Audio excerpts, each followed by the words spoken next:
the foundation years. Nagkaroon ng seeds of faith at nagkaroon ng vision. Nagsimula ang lahat noong June 1972 kung saan ay napakalakas ng ulan. Hindi na madaanan ng mga daraanan at mayroong iilang mananampalataya ang na-stranded dahil sa baha.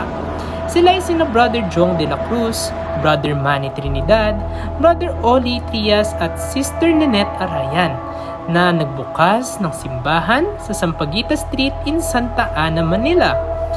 Hindi sila makapunta sa kanilang sariling church sa Caloocan, kaya naman nakapag-decide sila na magkaroon ng prayer meeting sa 2034 Sampaguita Street.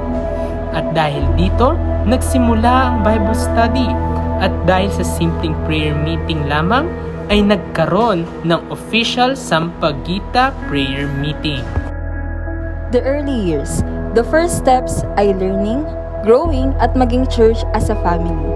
Si Brother Manny Trinidad ang unang naging leader ng SCC noong 1973 at noong 1979. Si Pastor Emilian Bonyog ang naging interim pastor mula April hanggang November.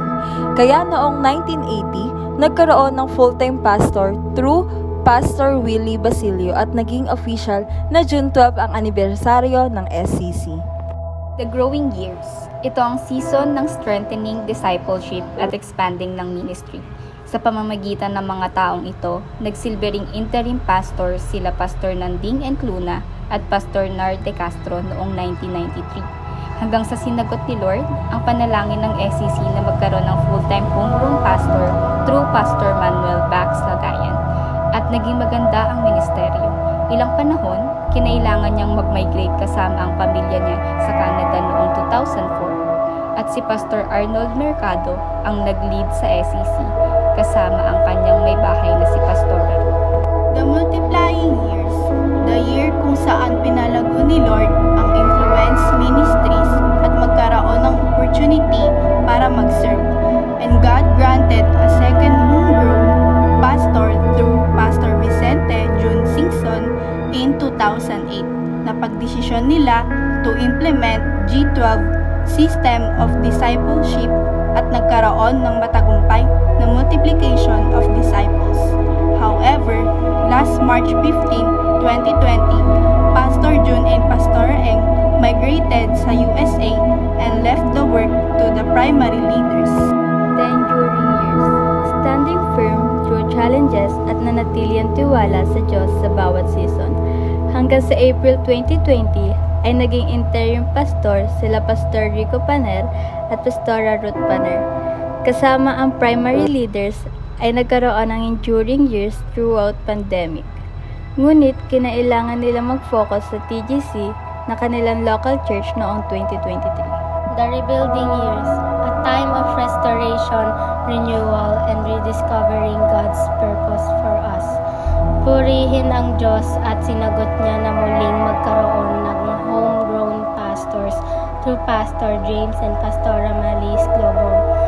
Sila ay nagsimula ng November 2023 at sa tulong ng Diyos at ng mga tinawag na few good men at women of love and faith na itaguyod ang rebuilding years mula sa pag-e-endure ng SCC na epekto ng pandemic. The breakthrough years, ang panahon kung saan puno ng renewal, restoration, rediscovering ng purpose at patuloy na ipinagdidiwang ang kabutihan ng Diyos.